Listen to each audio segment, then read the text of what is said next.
These are all the trending mega trends, if you will, for aerospace. Materials for multifunctionality. So instead of a material just being a structural member, if it can conduct electricity or heat, you can now make that material even more efficient, get more weight out of your design, possibly by the introduction of nano fillers that are highly conductive, that now allow a low conductive composite that today you have to put metal foil on for lightning strike protection.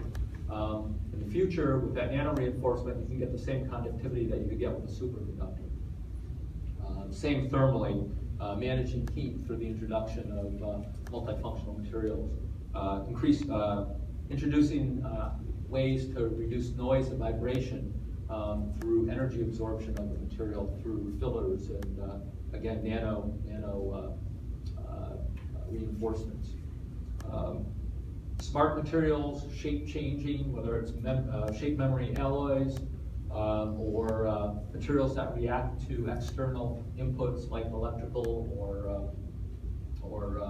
or thermal to change their shape to do a different function are all emerging trends. Some of the things that we're working on at Sikorsky, thermoplastic ducting. This was actually produced with 3D printing and is flying on our S-97 development aircraft. We're looking at alternatives to castings, again, through 3D printing or cold spray technologies. We have development parts that we're working with for casting replacement or casting optimization. Cold spray is good for original part manufacture. This is where you spray a metal powder at a velocity below its melting temperature, so you don't have to worry about corrosion or oxidation, but you can create a shape with it, and it basically is solid state forming a structure that's comparable to that of a wrought alloy.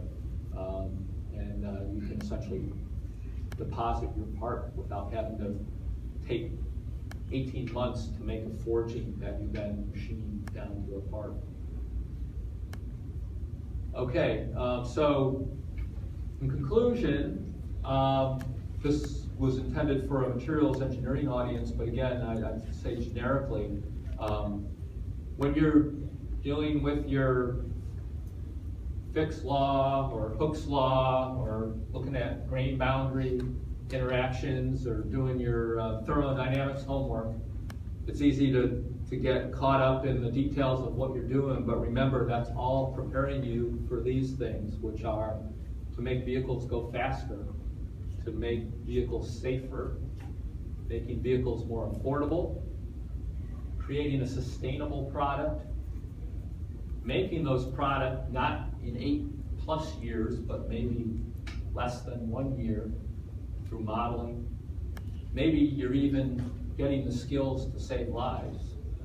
So what you're studying here is preparing you for tomorrow, which is to make what's impossible today possible tomorrow. So thank you.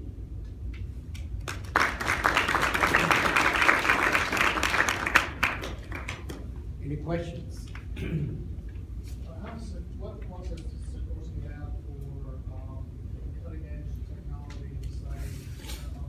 Any cutting edge technology in siding, whether or not they use that in their products? Well, we have several. We have internal research and development programs that are funded with typically 3 to 5 year plans, where we look for maturing technologies that we've identified as being important, and that's done through technical committees assessing those technologies. But more recently, we've been looking at disruptive technologies where we have innovation initiatives outside of Sikorsky where we put out technical challenges to companies, upstarts, entrepreneurial challenges, throwing typical problems that we have out to the industry. And it could be people that have nothing to do with aerospace that come in with very innovative solutions that we then rank and judge. It's a competition, and for those that we choose, we actually fund them as a startup to introduce that technology. So that's kind of, there's the traditional progression, maturation of the technology, and then there's the totally disruptive identification of new technologies and seeing how we might be able to import them into our business model and actually leapfrog competition. We have something similar in-house to Sikorsky called the iPrize, the Innovation Prize, that we open to all employees that says if you have a good idea that's game-changing for Sikorsky, submit it. And 8 of them are picked per year, and then there's a competition where the company picks one and funds it. So it's a mini business case, and again, it's completely unconstrained. It's all at the initiative of the employee to come up with an idea that they think would change our business. And so both those techniques are used. That external outreach, is that done on is it something that people just go to your website at the time? Yeah, there's a website solicitation. Yep.